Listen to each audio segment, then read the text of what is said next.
क्यों एक औरत को अपने वजूद के लिए कभी अपने पिता कभी अपनी पति का सहारा लेना पड़ता है? एक औरत ही तो एक आदमी को इस दुनिया में लाती है, एक औरत ही तो आदमी को उसका वजूद दिलाती है। तो फिर ये पुरुष वर्ग क्यों एक औरत को बार बार इस बात का एहसास दिलाता है कि वो बेसहारा है, अकेली है? आज हर क्षेत्र में हम पुरुषों से कदम मिलाकर चल रहे हैं, लेकिन अफसोस की बात तो ये है कि हमें उन सबसे दुगनी मेहनत करनी पड़ती है। इसलिए नहीं कि हम पुरुषों से कमजोर हैं, बल्कि इसलिए कि हमें काम के साथ साथ समाज का भी सामना करना पड़ता है। मैं दिव्या दत्ता आप सभी का इस शो में स्वागत करती हूं, जिसका नाम है स्त्री शक्ति। और आज हम औरतों के वजूद और उनकी पहचान के बारे में बात करेंगे। स्त्री का साहस, स्त्री की ताकत,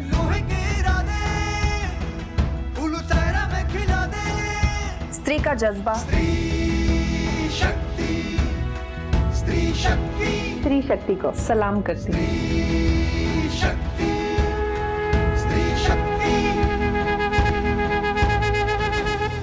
साधारण लोग ही दुनिया के सबसे अच्छे लोग होते हैं, शायद इसीलिए भगवान उन्हें इतनी तादाद में बनाता है। आज हम कुछ ऐसे ही साधारण स्त्रियों के बारे में बात करने जा रहे हैं, जिन्होंने अपने जीवन में बहुत से असाधारण काम किए हैं। हम बात कर रहे हैं हमारी पहली गेस्ट शबाना उर्फ बेबी की। आए उनसे मिलने से पहले उनके बारे में कुछ जान लेते हैं। हिंदुस्तान में लाखों ऐसी मासूम लड़कियां हैं जिन्हें अपने बालिग होने से पहले अपने से कई साल बड़े पुरुषों से ब्याह दिया जाता है। ना ये बच्चियां शारीरिक रूप से तैयार होती हैं, ना मानसिक। और ऐसे में यदि विधवा हो गई तो सामाजिक, धार्मिक और पारिवारिक उत्पीड़न की घोर शिकार होती। सफेद कपड़ों में लिपटी, पर्दों में सिमटी, मौन, डरी, सहमी, शर्म और भय से घबराई हुई, जिंदगी से अकेले लड़ने के लिए मजबूर। ऐसे में अपने बच्चों के लिए 2 वक्त की रोटी की तलाश करे या अपने वजूद की लड़ाई लड़े। आज भी मनुवादी रूढ़ियों से जकड़े इस समाज में कुछ ऐसी औरतें हैं जो अपने अंदर की शक्ति से अपने बिखरे हुए जीवन को रास्ते पे लाती, जैसे बेबी शबाना। जोरदार तालियों के साथ स्वागत करते हैं शबाना उर्फ बेबी का।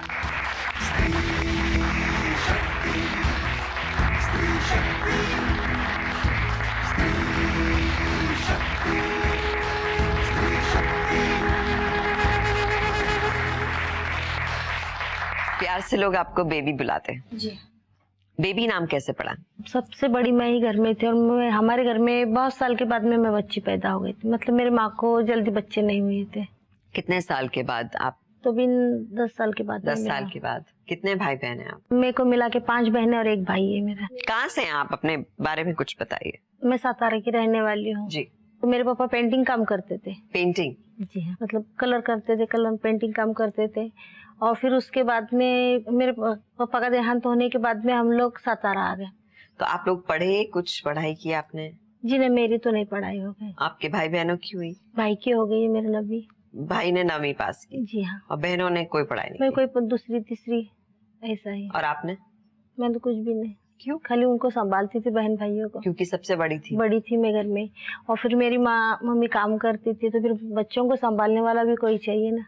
तो आपका स्कूल छूट गया उस चक्कर में? जी हाँ। मैंने सुना आपका बाल विवाह हो गया, 14 साल की थी आप? हाँ, 14-15 की थी मैं। तब मेरी मम्मी ने मेरी शादी कर दी। क्यों इतनी जल्दी शादी कर दी? शादी करने का मतलब ये गरीबी है, और फिर उसके बाद में हमारे घर में खाने वाली भी बहुत थे, और फिर मेरी मम्मी अकेली करने वाली जी, तो उसी पे हमारा गुजर बसर होता था। तो फिर रिश्ता आ गया एकदम से? हाँ, पड़ोस के लोगों ने बोल दिए कि बोलते तुम्हारी बेबी के लिए रिश्ता अच्छा है, बम्बई जाएंगी, लड़की अच्छी रहेंगी। मम्मी ने भी देखा कि घर में रखे करेंगे भी क्या। करेंगे भी क्या? घर में रखे करेंगे क्या। फिर 4 बहनें और थे मेरे पीछे, और फिर मेरी माँ अकेली कमाने वाली। तो पति कितने साल के थे आपके? मेरी शादी हो गई 40 साल के, मेरे पति थे 40-45 साल के। आप 14 साल की, पति 45 साल के? जी हाँ।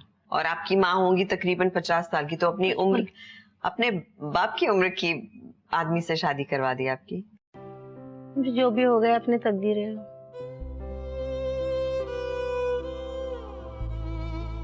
आपको तो उस वक्त कुछ मालूम भी नहीं होगा? जी नहीं।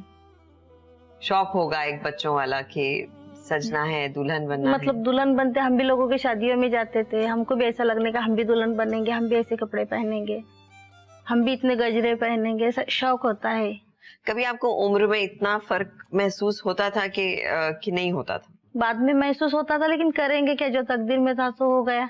और छोड़कर तो जा नहीं सकते, अपने माँ बाप की इज्जत है, सबसे बड़ी तो इज्जत है जी। सबसे बड़ी तो वही है, अपने पास दौलत और क्या है। अगर हम छोड़ के जाएंगे फिर माँ बाप को लोग ना, मतलब नहीं भी है मेरे पिताजी, लेकिन उनका नाम तो जुड़ा था ना हमारे साथ में, कि कहेंगे कि इसका फलानी की लड़की है, देखो पति छोड़कर आ गई है, यहाँ पे आती है। और ऐसा पास पड़ोस के लोग भी बहुत से बोलने वाले होते हैं। बेबी, आपको लगता है हमारे समाज में सब लोग इस बात का ज्यादा ध्यान रखते हैं कि लोग क्या कहेंगे, जी हाँ, बजाय कि इसके कि हम क्या चाहते हैं? हमारा कोई ख्याल नहीं करता, लेकिन पड़ोस वालों के लिए अपने को सोचना पड़ता है कि वो कि आज क्या हम कहेंगे? बाहर जा रहे हैं तो ये लोग क्या कहेंगे हमें, और फिर उनके बारे में सोचना जैसा जरूरी है, क्योंकि गलत साबित करते, मतलब गलत कहते हैं, फिर अपने दिल को लगता है, फिर अपन रोते हैं। तो रोने से बेहतर है कि अपन बाहर ही ना जाए। उनको खुशी देने के लिए आप अपनी खुशी क्यों बंद करें? पूरे समाज में ऐसा चला है। और पति संभालते थे आपको? जी हाँ, मेरे पति ने बहुत सपोर्ट किया मेरे को, मतलब ऐसा कि कभी गाली नहीं, कभी झगड़ा नहीं। झगड़ा होता था, मेरे सास, मेरे नंदे, मेरा जेठ, जम के झगड़ा होता था। क्यों, किस बारे में?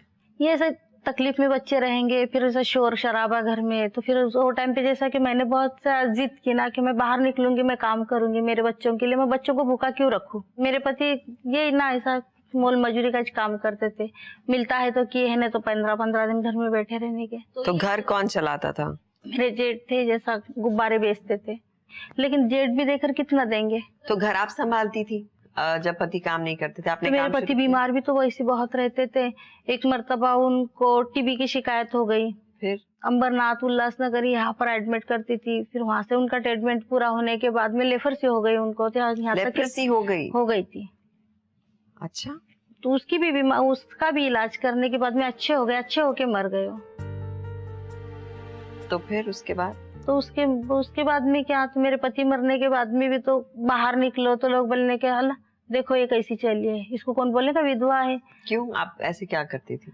ऐसा कुछ नहीं है। अभी संगठन 2007 में मैं संगठन से जुड़ी, तो मैडम का फोन आया, बोलेंगे भाई अपने को इधर मीटिंग लेने की है कि कोई औरत को कोई प्रॉब्लम है, जाना चाहिए। बाहर निकले तो बोलेंगे देखो पति मर गया, अब ये आजाद हो गई। मतलब हम मेहनत करते, झाड़ू बर्तन करते, लोगों का हर काम करते, हम लोग मेहनत ही करके खाते हैं ना, किसी की चोरी तो नहीं करते, बुराई तो नहीं करते, लेकिन हम पहनते ओढ़ते उस पे भी हमको पाबंदियां लगती। पाबंदियां मतलब इस तरह की कोई ना कोई कटाक्ष? कलर के कपड़े पहनते हैं, तो देखो ये कौन से रंग के कपड़े पहनती है, देखो ये हाथ में चूड़ी पहनती है। मगर मैंने तो ऐसा ये नहीं किया, ऐसा पाबंदियां मैंने अपने आप पर तो नहीं लगाई।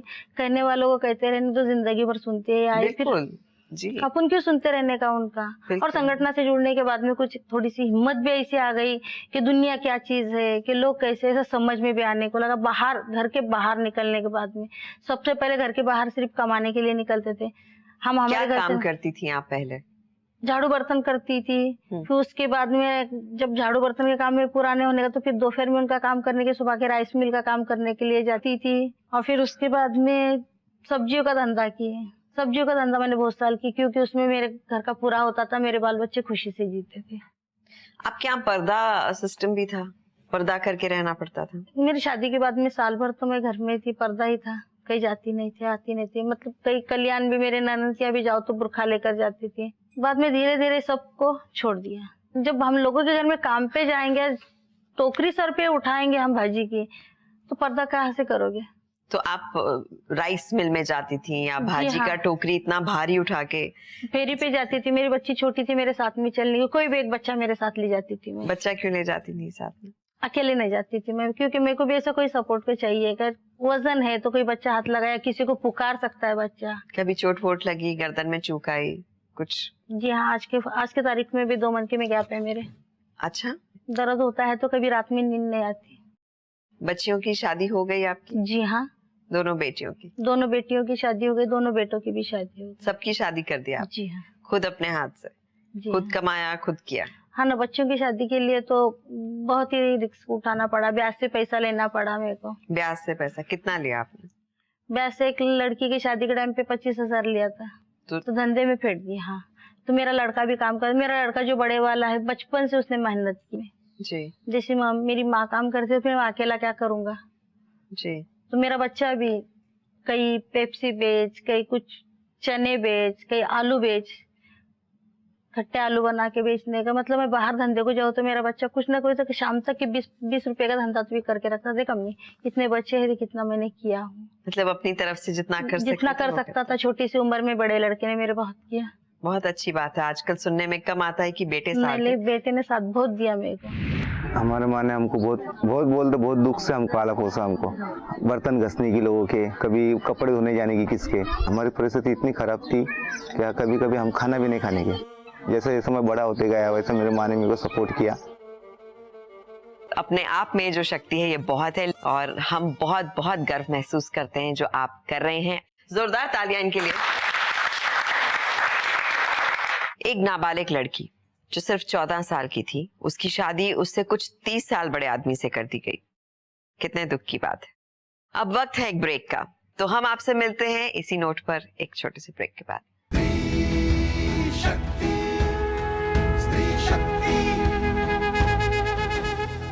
इतनी नाजुक हो कि हाथ लगाने से बिखर जाती हो और इतनी मजबूत कि पत्थर को चीर के गुजर जाती हो।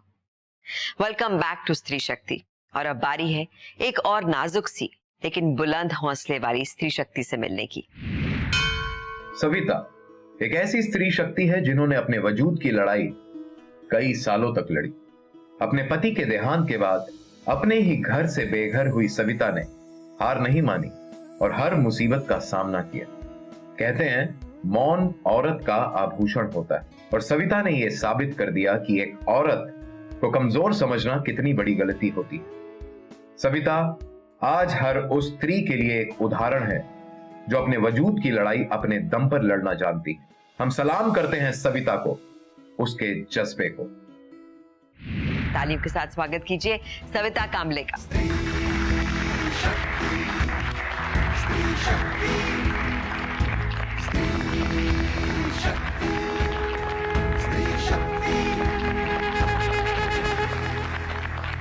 कैसी हैं आप सविता? मजे में।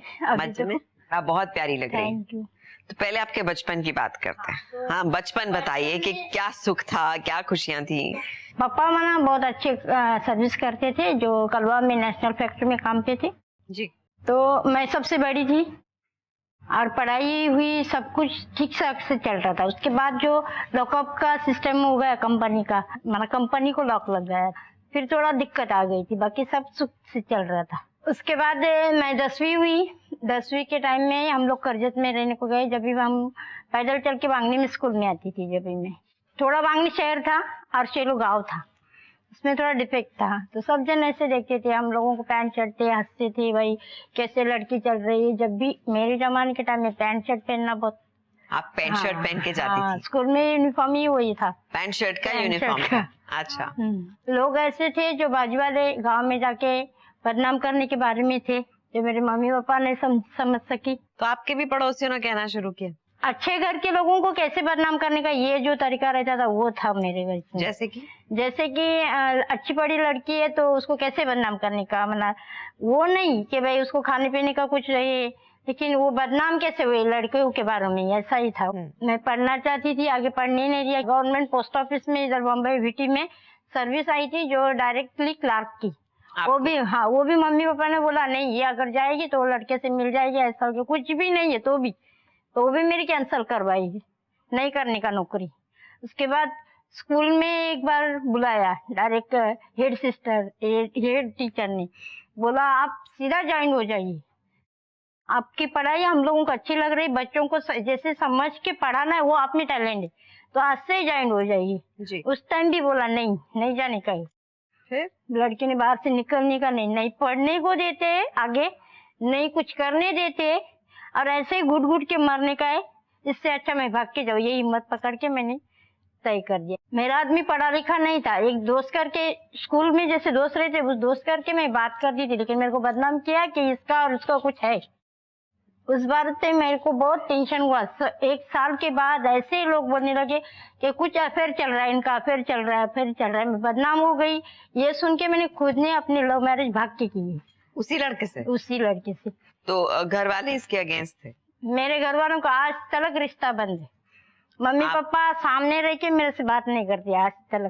ये मुझे आपकी कहानी बहुत अलग लग रही है। हाँ। कि क्योंकि पहले नाम खराब हो गया इसलिए आपने कहा कि इसी लड़के से फिर आपको पसंद भी आने लग गए वो लड़के। हाँ, फिर मैंने सोच लिया ना, जब बदनाम तो हुई है उसके साथ करूंगी, लेकिन वो कैसा है उसको सोच लिया पहला। जी 6 महीने में उसको सोच लिया ये सही में मेरे को आगे चल के ठीक ठाक से चलेगा। रखेगा कि नहीं, आपने समझ बूझ कर हाँ। फिर आप घर छोड़कर आ गई। फिर शादी कर ली। हाँ, फिर जाके शादी कर ली। तो आप लोग फिर शादी करके कहाँ गए? दूसरे गाँव गए, रिश्तेदारों के इधर।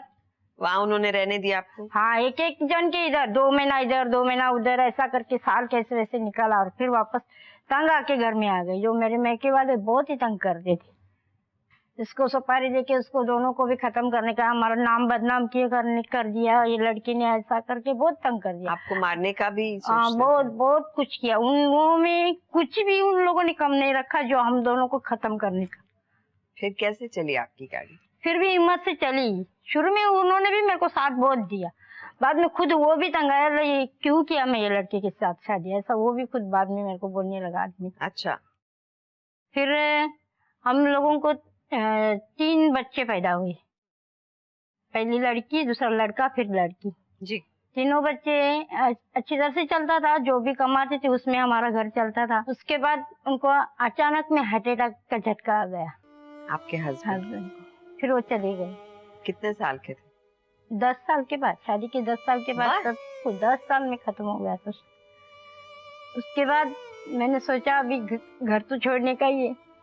मैके में भी घर नहीं छोड़ा था, अभी ससुराल में भी नहीं छोड़ा इतना साल, अभी तो घर छोड़ने का। लेकिन पढ़ी लिखी होके कुछ भी मतलब नहीं रहा था उस टाइम। मेरे को क्या कहाँ सर्विस पे जाऊं, सर्टिफिकेट मेरे माँ बाप ने सब जला दिया, कुछ भी नहीं रखा। इवन मेरा 7 दिन के बाद जो करते क्रियाक्रम वो भी कर दिया था, सब रिश्तेदारों को बुला के कि हमारी लड़की मर गई है करके। फिर मैं तो ससुराल में जी रही थी, लेकिन सर्टिफिकेट कैसे जमा करूं, किधर भी सर्विस करनी है। तो फिर सोचा नहीं, सर्विस करूंगी तो पूरा दिन काम करना पड़ेगा, मेरे बच्चों को कौन देखेगा। बच्चे छोटे, छोटी वाली 1.5 साल की थी। अरे और जो बड़ी वाली मेरी मना 3री 4थी में थी, उसको खाना बनाना नहीं आता था, कुछ भी नहीं। फिर भी ऐसे ही घर छोड़ के फिर मैंने सोचा भाई जो घर काम करूंगी तो जल्दी आऊंगी, जल्दी जाके फिर मैं अपने बच्चों को अच्छी तरह से देखूंगी, घर का काम भी होगा, ये भी होगा। बीच में इन लोगों ने, फिर ससुराल वालों ने भी मेरे से घर भर सब छीनने का नाटक कर दिया।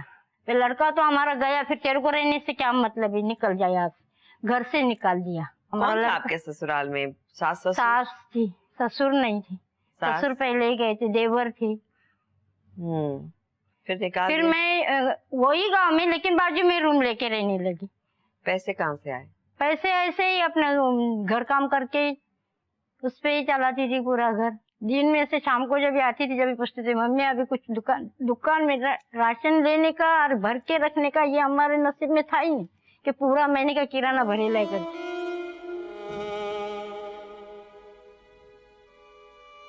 2 दिन के बाद जाने का, जो काम वाली उसको बोलने का आज मेरे को पैसा नहीं दो, उससे दो। वो भी लोग अच्छे थे, मेरे बात पे यकीन करते थे, उनको समझ में आया था जो कैसे चल रही है इसकी जिंदगी। मैं शेलू से उल्लासनगर जाती थी काम करने को, सवेरे 6 वाली की ट्रेन पकड़ती। और आपका ससुराल बिल्कुल पास में? पास, किसी को भी नहीं मैके वालों को दया, नहीं ससुराल वालों से आई। 6 महीना ऐसा ही गया। फिर मेरी एक मासी थी, वो बात करने लगी, दुख देख देख के चुपके से बात करती थी, बोलती थी देख उधर संगठन है मधु मैडम करके, उसका ये उधर जाके तू ज्वाइन हो, कुछ तो होगा, चाराना तो मिलेगा, उससे से तेरा घर चलेगा। तो तब तक आपके पास मतलब बिल्कुल कोई बचत कोई भी नहीं था, मना नहीं मायके वाले नहीं ससुर वाले। बच्चे कितने बड़े थे आपके? बच्चे बोलती हूँ ना, बड़ी वाली 9 साल की थी, दूसरा था। कितने साल चला ये सब आपका सिलसिला अकेले रहने का? अकेले रहने का मैंने 5 साल निकाला। 5 साल निकाला। उसके बाद संगठन में ज्वाइन हुई, जो हिम्मत आई, तो आज तो मैं बहुत बड़ी लग रही हूँ। आज तो आप बहुत बड़ी लग रही हैं और बहुत बढ़िया लग रही हैं। कष्टकरी में जब ज्वाइन हुई, जब हम सब अपने दुख एक दूसरे को देख के ऐसा लगा मेरा दुख कुछ भी नहीं है तो इसका दुख कितना। जो सुनने की और सहन करने की शक्ति रहती ना, फिर वो ताकत बहुत आ गई। फिर बुलंद आवाज उठा के मैंने अपने ससुराल वालों से घर भी लिया। घर लिया आपने? हाँ, अपना मकान लिया। मैं अपने खुद के मकान में अभी रहती हूँ। आप अपने ससुराल वाले मकान में रहती? संगठन के सब क्या बात साथ में। कितने साल जद्दोजहद चली आपको अपने घर के लिए लड़ने के लिए? वैसे शुरू में मैं बात करती थी लेकिन मेरी आवाज नहीं उठती थी। फिर मैंने इन लोगों के साथ मैडम को बोला ऐसे ऐसी बात है, एक कंप्लेंट भी दी रितसर कि भाई आगे चल के कुछ लफड़ा नहीं होवे। कि हम सब 50-60 औरतें उधर गए, जैसे मोर्चा लेके जाते वैसे लगे के बोला आज हमारे को घर खाली चाहिए। अपने तो मिला आज अपने घर में हूँ मैं, बच्चे भी साथ में। सविता, आप अपने माँ बाप से मिली? कभी आपके रास्ते टकराए? हाँ, एक ही रोड है जो मेरे मायके के बाजू में ही मेरा घर है, इसकी वजह से एक ही रोड से हम जाना ना, हमारा सब कुछ है। कभी भी सामने से आते हैं तो मेरे को भी फीलिंग ही नहीं होती ये मेरी माँ बाप है करके। लेकिन जो एक माँ बाप का प्यार होता है, क्या मालूम उनके दिल में है नहीं है। मैं तो अपने बच्चों को आज तक बहुत प्यार करती हूँ। पर आप अपने बच्चों से नाराज भी हो, प्यार तो नहीं गायब हो जाता? नहीं, कभी उनका मन नहीं पसीजा कि बच्ची सामने से निकल रही है? नहीं, दिल कितना होता है। जो बड़ी वाली ससुराल गई तो लगता है कभी जाके उसको मिलूं, मेरी अपनी लड़की से। अभी मेरे माँ बाप का दिल कैसा है भगवान, आप उनका अहम हिस्सा होते हैं। तो मेरे बच्चों को भी बचपन से बताया नहीं था मैंने ये मेरे माँ बाप है करके। उनको मालूम था ये हमारे? उनको मालूम नहीं था नाना नानी करके। नहीं, पर उनको मालूम था ये हमारे बच्चे। मालूम था ये मेरे ही बच्चे। तो उनको ऐसे बाजू से भी नहीं आने देते थे, ऐसा भाग के मम्मी पापा चलते थे। तो बच्चे हल्दी वल्दी खेलते थे शादी के बारे में, मेरे बाजू में मासी के लड़के वड़के उनकी शादी में, तो वो घर में घुसते तो घाकर देते थे, बाहर निकलो, हमारे घर में क्यों आए। अभी बच्चों को क्या मालूम, फिर बोले मम्मी वो लोग है ना, वो हम लोगों को झगड़ते बाहर निकालते क्यों। अच्छा बच्चा जाने दो, अपने पापा का और उनका बहुत बड़ा झगड़ा है, जब भी तुम लोगों को घर में नहीं आने देते। तो जो बच्चों को नहीं आने देते, तो आपके बेटी के जो हक थे एक बेटी होने के नाते, वो तो बिल्कुल नहीं मिलते? नहीं, बिल्कुल नहीं। मैंने भी छोड़ दिया है, माँ बाप है ही नहीं दुनिया में, ऐसे सोचती चलती। अब वक्त है एक ब्रेक का।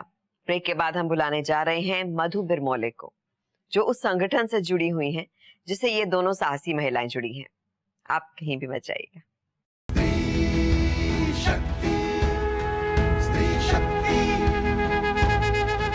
वेलकम बैक टू स्त्री शक्ति।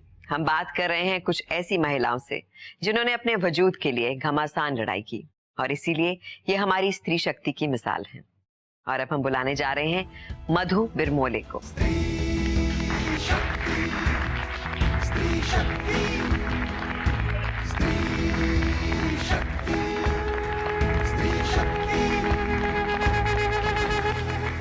आपका स्वागत है। तो आपने इन्हें अपने संगठन में ज्वाइन करवा दिया। जी, अपने बारे में कुछ बताएं। जी, मेरा नाम है मधु लक्ष्मण बिरमोले और कष्टकरी एकल महिला संघर्ष समिति करके हमारा संगठन है जी। और ये संगठन में हम उन महिलाओं की बात करते हैं जो कि विधवा है, घटोत्कच है, जिसके पति ने उनको छोड़ दिया है। ऐसी महिलाओं की जो समस्या होती है उन प्रश्नों को लेके हम काम करते हैं। इन महिलाओं को हिम्मत देना, इनके जो परेशानी है उनसे सुन के उन्हें मदद करना, ये सारी चीजें हम करते हैं। आपको कैसे मालूम पड़ता है कि इनको हमारी जरूरत है? जी, स्टार्टिंग में जब हम लोग संगठन मैंने जब शुरू किया था। आपने शुरू किया था संगठन? जी, मैं क्यों शुरू किया था? क्योंकि मेरी माँ भी एक अकेले है जी। मेरी 3 बहनें हैं जी। चाचा की लड़की, तो वो भी अकेले हैं। तो उनकी जो परेशानी थी तो वो देख रही थी मैं कि जिस तरह से वो अपना जीवन गुजार रही है। मैंने MSW किया है सोशल वर्क में। इससे पहले मैं डोमेस्टिक वर्कर, जो अपनी महिला है जी, जो घरों में काम करती है जी, तो उनके सवाल को लेके हमने काम किया है। उनका जो काम है, उनके काम को हम बोल रहे हैं कि कामगार कायदा मिले। अच्छा, कामगार जैसा उनको पूरी फैसिलिटी मिले। तो उन फैसिलिटीज में क्या क्या आता है? जैसे कि छुट्टियां होती है उनका किमान वेतन होता है, सामाजिक सुरक्षितता होती है। मानो कि कोई किसी घर में वो काम करती है जी, तो वहाँ पे उस घर में अगर उसके साथ कुछ होता है जी, तो उसे न्याय मांगने में आसानी हो जाती है जी, क्योंकि वो अगर कानून रहेगा तो वो अपना न्याय, बिल्कुल, अपना हक मांग सकती है, उसे न्याय मिल सकता है। बिल्कुल। तो ये काम करते करते महिला से जुड़ते जुड़ते फिर समझ में आया कि व्यक्तिगत महिलाओं की बहुत सारी परेशानी है। अच्छा, मैंने देखा है कि इन दोनों की कहानियां सुनी मैंने जी। फिर इनकी बात में इनकी टोन जो थी आवाज की और चेहरे की और बॉडी लैंग्वेज पूरी बदल गई जब इन्होंने आपके संगठन का नाम लिया। जी। इनमें मुझे लगता है एक शक्ति, एक हिम्मत आई है कि हम संगठन का एक हिस्सा हैं। संगठन से जुड़ने के बाद क्या होता है कि हम लोग है ना मीटिंग्स लेते हैं, जी। 2-2 दिन का शिविर लेते हैं। जी। तो उसमें उस शिविर में या उस 2 दिन में ये महिला अपना पूरा दुख दर्द बांट देती हैं। जी। और ये संगठन उनको अपने घर जैसा लगता है, जैसे मानो ये उनका घर है, जहाँ पे एक दूसरे का साथ देना, एक दूसरे की परेशानी बांटना।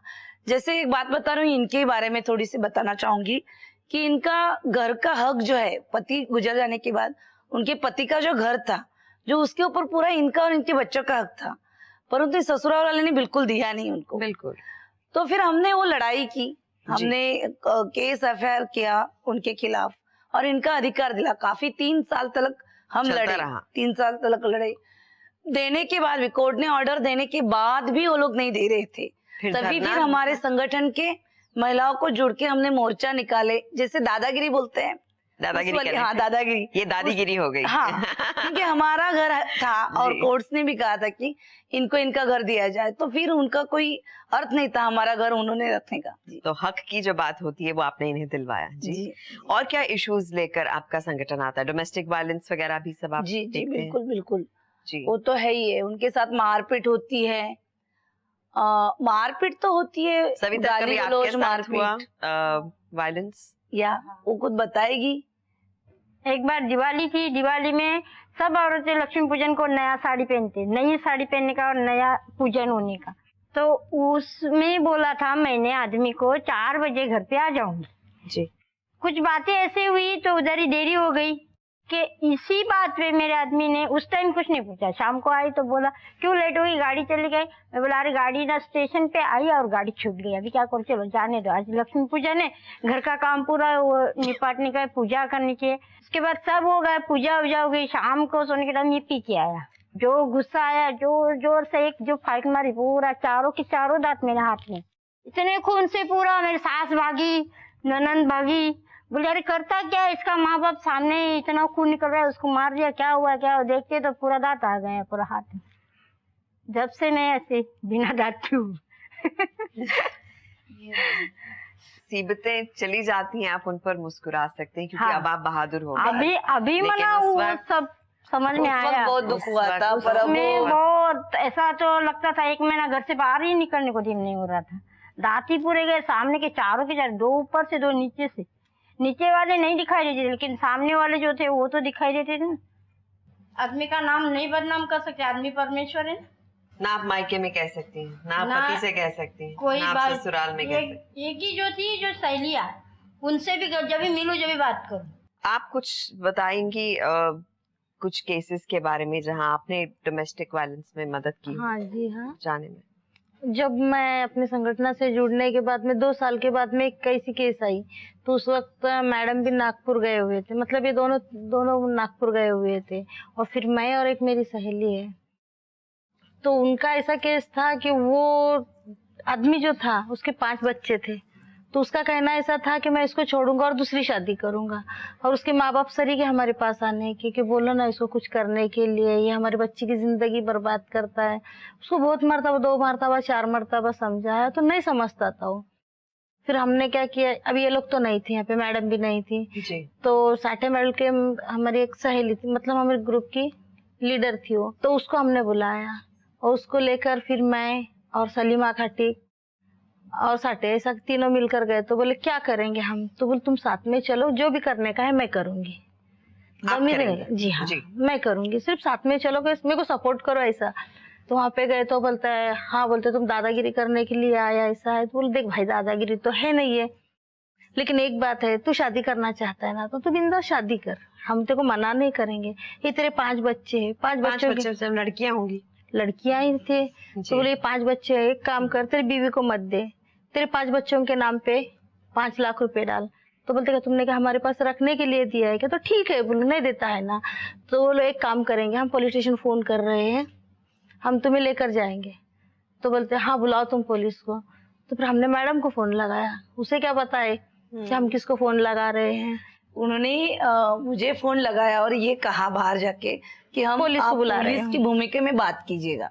तो मैंने महिलाओं के सदस्य जो रूल्स है वो उन्हें फोन पे बताए उस लड़के को। तो उनको लगा अगर कि वो आप पुलिस शादी में कर बात कर रहे हैं। हाँ, उनको लगा अच्छा, आप कि लोग पुलिस एक्टिंग से भी करते हैं? जी हाँ, एक्टिंग करना करते हैं, पड़ता है। दादीगिरी भी करते हैं। अच्छा, वेरी गुड। हाँ, फिर तो मजबूरी उनको ये मैंने करना ये पड़ता बताया है। कि आप शादी करोगे तो क्या क्या हो सकता है, जी। कौन से कलम आपको लग सकते हैं। फिर उसकी मम्मी कहने को लगी हम तुम्हारे हाथ पर पड़ते हैं, ऐसा मत करो, हमारे दरवाजे में पुलिस मत लेकर आओ। बेटे को कुछ समझाया तो बेटा कहने लगा ठीक है, मैं तुमको अपना फैसला 4 दिन में सुनाऊंगा, यहाँ पे किसी को मत बुलाओ। फिर दूसरे ही दिन डबल मैं अकेले गई, क्योंकि हमारे घर के पीछे रहते हैं वो लोग। फिर गई, बोलो क्या बात है तुम्हारे लोगों की? तो बोलते कुछ नहीं। बोलते लोग लड़की दिखती है, इसके बच्चे जब स्कूल जा रहे हैं हमारे दरवाजे पे से। बोले कह रहे तेरी मम्मी आ गई? तो बोलते हाँ हमारी मम्मी आ गई, हमारे पापा हमको लेकर आए। अच्छा, वापस ले आए। खुशी की बात हो गई ना कि जब उसकी मम्मी, उसके पापा ने उसकी मम्मी को लेकर आया। 5 बच्चे उसके स्कूल जा रहे हैं। जब पूछी तो फिर बोलते फिर मैं उनके घर पे गई। घर पे जाकर उसको पूछी क्या हो गया? बोलते आंटी तुमने जो पैतरा आजमाया तो मेरे लिए फायदेमंद हो गया। तो जब इकट्ठा होते हैं तो हिम्मत आती है, हमें और वो हिम्मत जो आती आपको है। इनिशियल सपोर्ट चाहिए था, अगले दिन आप अकेली चली गई। हाँ, और इतना बड़ा काम कराई। जोरदार तालियां इनके लिए।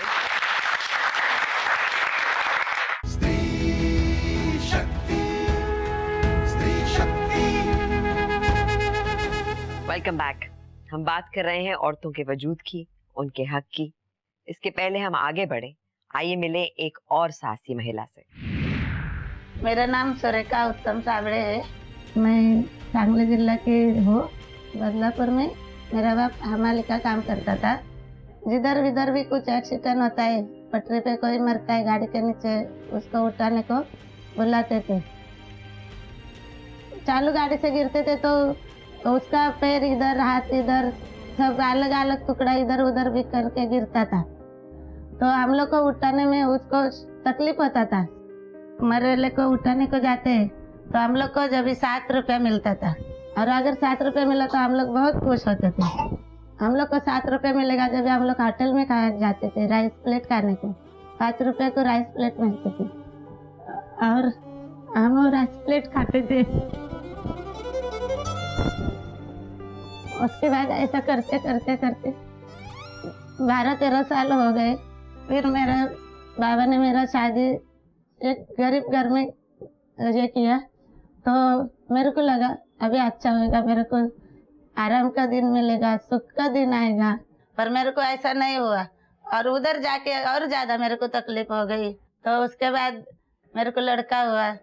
लड़का होने के बाद मेरा लड़का एकदम गोरा गोरा हुआ, क्योंकि मेरा आदमी काला है एकदम, और मैं लड़का एकदम गोरा हुआ। इसलिए मेरा आदमी जोर से चिल्लाया, क्यों लड़का क्यों गोरा हुआ? मैं इतना काला है और लड़का कैसा गोरा हुआ? तो मेरे को मारने हारने लगा। उस तोड़ने का कोई तरह था, वो मेरा सिर पे डाला। पूरा खून से मैं ऐसा ये हो गई। बाद में मेरे को लड़का बहुत बीमार पड़ गया। वो देखता नहीं था, दवाखाने में लेके नहीं गया। उसका आवाज, मुंह से आवाज नहीं निकल रहा था, रोने का आवाज ही नहीं आ रहा था। तो मैं बोली जान दो, अपने लड़के को नहीं देखता है तो उसके पास रहने का फायदा ही क्या है, चलो अपने घर में। सांगली जिला से इधर बम्बई में अकेले आई, गाड़ी में बिना टिकट के आई। बाबा के इधर आके मेरा बाबा ने पैसा जमा करके इधर उधर से लोगों के हाथ पैर पड़ के मेरे लड़के को अच्छा किया। अभी 24 साल हो गए मैं घर काम करते करते। लड़के का भी अभी शादी हो गया। मेरे को 2 पोते हैं। मेरा लड़का भले मेरे को मत बोलता है माँ तो अभी काम मत कर, मैं बोलती हाथ पैर चलता है जब तक मैं जाएगी बाबा। अभी का मैं इतना बुढ़ी नहीं हो गई कि घर में बैठ के मैं खाओ करके। अभी मेरा लड़का ड्राइविंग काम करता है। अभी सब कुछ ठीक ठाक चल रहा है। जोरदार तालियां इस बहुत ही साहसी महिला के लिए। और अब हम आते हैं हमारी स्त्री शक्ति, यहाँ पर त्रिशक्ति है। तो बताइए, आपसे ही शुरुआत करते हैं मधु। कुछ ऐसे इंसिडेंट बताइए जहाँ कुछ आपके जहन में एकदम घर कर गया हो, ऐसी कोई बात बताइए।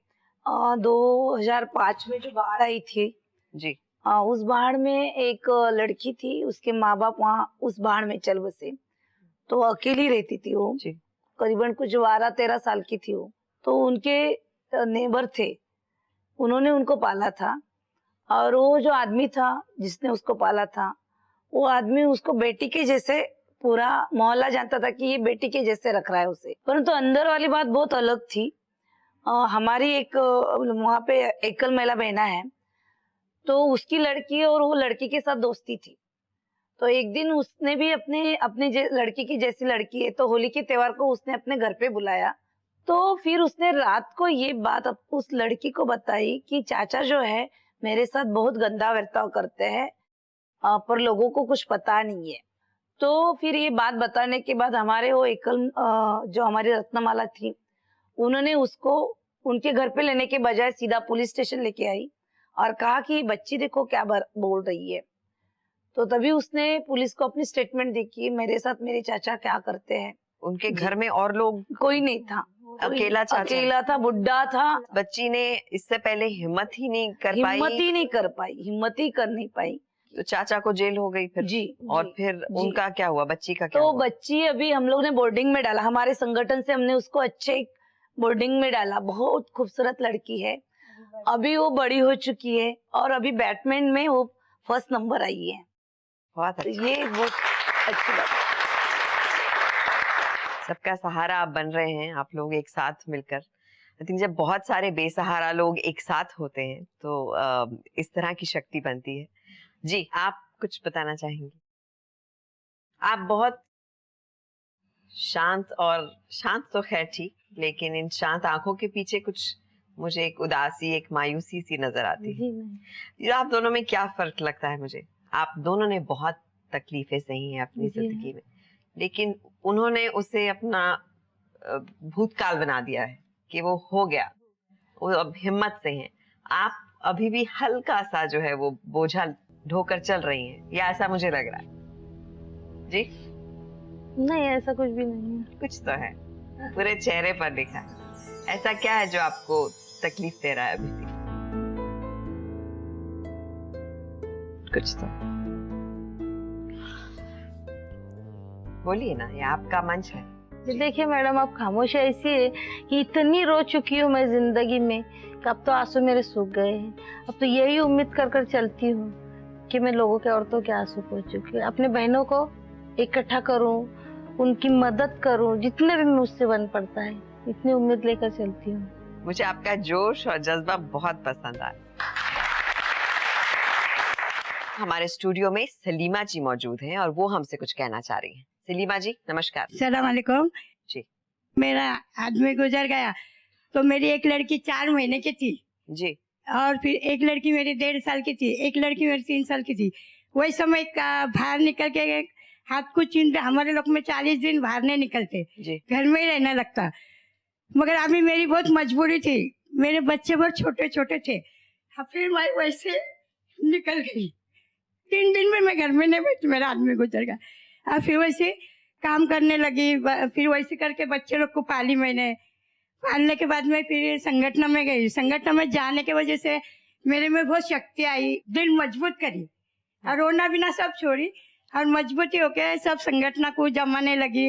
और फिर मैडम से बात करी कि अभी अपन भी बहुत बड़ी संगठन बनाएंगे, सब महिला जमाएंगे। फिर हम लोग ने संगठन जमाने लगे, फिर मीटिंग लेने के, फिर हमारी मैडम को बुलाने के कि हम लोग संगठन जमाए, तुम आओ, भी जो भी दुख रही है उसका दुख अपन बांट लेंगे, उनको अपन बताएंगे। और मेरी इतनी मजबूरी थी कि मैं रिक्शा में कभी अकेली शाम को 6 बजे जाती नहीं थी, अभी मैं रात को 2 बजे भी जा सकती रिक्शा में। और किसी ने कुछ करा तो उसको चाकू भी मार सकती, इतनी मजबूती। चाकू भी मार सकती? इतनी मजबूती आई मुझे ये संगठन में आके। कभी किसी की पिटाई कर दी आपने? हाँ, वक्त आया तो वो भी करते हम लोग, टाइम नहीं करते, छोड़ते नहीं। लग रहा है कि आपसे किसी को पंगा लेना नहीं चाहिए। स्त्री शक्ति के लिए जोरदार तालियां। ये जो संस्था है, जो संगठन है, जो दादीगिरी में और थोड़ी थोड़ी एक्टिंग में भी विश्वास रखता है, इनसे मिलते हैं छोटी सी ब्रेक के बाद।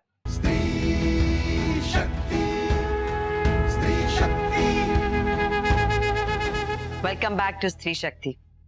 आज मुझे गर्व हो रहा है कि इन सब ने अपने दुखों को अपनी कमजोरी नहीं बनने दिया, बल्कि एक शक्ति बनके उभरी और आज इन जैसे कई महिलाओं के लिए एक मिसाल है। और अब वक्त है यहाँ बैठी ऑडियंस से कुछ पूछने का कि वो आपसे कुछ पूछना चाहती हैं। नमस्ते मैम, मैं आपकी संस्था से ये पूछना चाहता हूँ कि जितने भी कन्याएं भ्रूण हत्या होती है, सेंट्रल गवर्नमेंट, स्टेट गवर्नमेंट ने बहुत से नियम निकाले, बहुत सा इस पर एक्शन लिए, लेकिन फिर भी आज ये भ्रूण हत्याएं हो रहे हैं। तो आपकी संस्था इसके लिए क्या सोचती है और क्या कदम उठाने वाली है? हम ये जागृति लाना चाहते हैं महिलाओं में कि आज के दौर में बेटी और बेटा कोई अलग नहीं है, एक ही है। आज लड़की भी वो काम कर सकती है जो बेटा कर रहा है। तो ये हम काउंसलिंग या बोलो जैसे उनकी मानसिकता बदलने की कोशिश हम हर वक्त करते रहते हैं। ज्यादातर महिलाओं को समझाने की बहुत जरूरत है कि वो खुद एक महिला है। अगर वो ये बात अपने घर में बताएगी तो ये होगा। Thank you madam. आज स्त्री संगठन को देखकर आपके जो जितनी ताकत आप में आई है वो भी मैंने सुना, तो मेरे में भी इतनी ताकत और हिम्मत आ गई है कि जैसे मेरे पर भी कभी कभी दुख का पहाड़ आएगा तो मैं भी सहन कर सकूंगी। इसलिए आपको धन्यवाद। देखिए बैठे बैठे कितनी शक्ति फैला रही हैं आप। वक्त है हमारे आज के सवाल का। मधु बिरमोले के संगठन का नाम क्या है? आप अपने जवाब strishaktipost@gmail.com पर भेजें। हमारे पिछले एपिसोड में पूछे गए सवाल का सही जवाब है किसान चाची का असली नाम राजकुमारी देवी है और हमारे विजेता हैं अभिषेक श्रीवास्तव, वाराणसी, उत्तर प्रदेश से।